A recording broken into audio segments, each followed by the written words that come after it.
Did you hear, last night, about the Hanson brothers going barefoot around the streets of New York to show off their Let Me Spill the Beans on Hanson, the cute blonde brothers who gave us a mop before going off the charts, and somehow creating their own little empire right in front of our eyes? Record label, and get this, one of them nearly destroyed the band with some crazy pandemic conspiracy comments that had fans going crazy online. 3 homeschooled brothers with hair for days are humming in their parents' living room. Isaac, the oldest, born in 1980, is the responsible brother who picked up the guitar.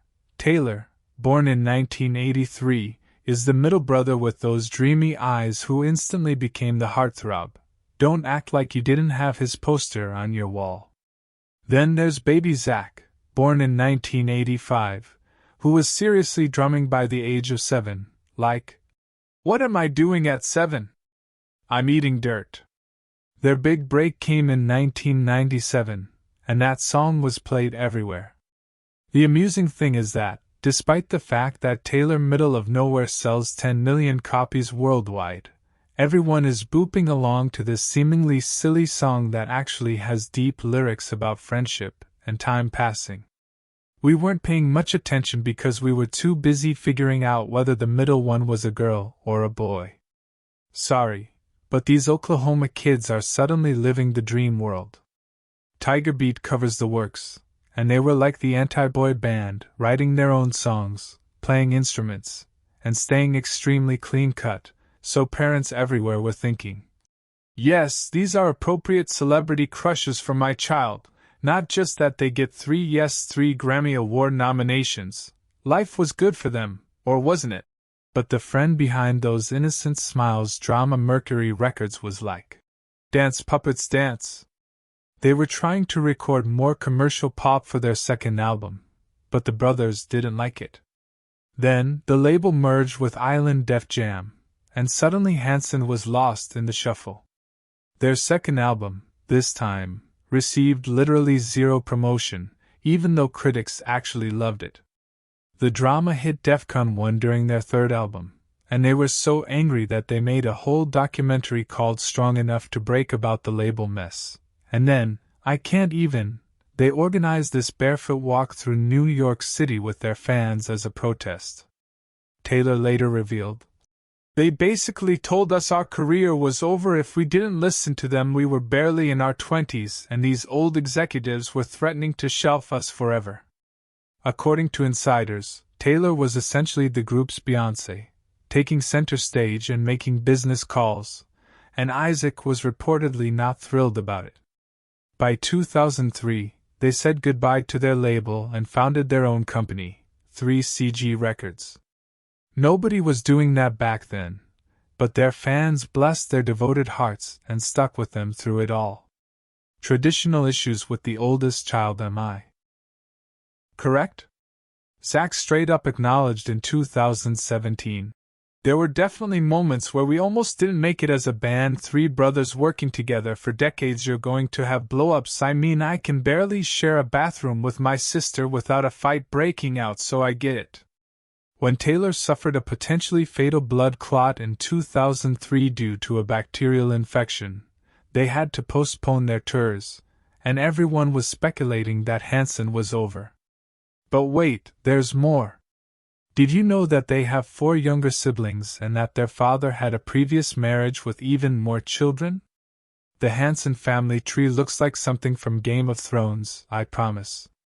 Fast forward to the 2020 mess alert. The internet went completely awry after someone leaked Zach's Pinterest comments in which he was essentially comparing COVID to some political conspiracy theories. Longtime fans were posting breakup letters to the band on social media as though they were ending real relationships, but instead of apologizing, Zach doubled down, and sources claimed that Isaac also jumped into the fire with his own controversial political posts for a band that stayed out of politics their entire career. This was like dropping a bomb on their image. Apparently Taylor, the most progressive brother, was prepared to lose it over the damage control they had to do. After that, their differences seemed irreconcilable. That year's family holiday feast must have been difficult, but here's the joke. In 2015, they started their own beer firm using hops and pale ale, and while everyone believed they had vanished, they were actually quietly establishing an empire. The phrase, "I'm dying," evolved into the Hop Jam, a massive yearly celebration in Tulsa that is genuinely assisting in the city's revitalization. These guys are very busy. Ezra, Penelope, River Vigo, Maybelline, and Indiana are the 7 children of Taylor and Natalie. Zach and Kate are married and have 5 children: Shepard Jr., Abraham, Lucille, and Quincy.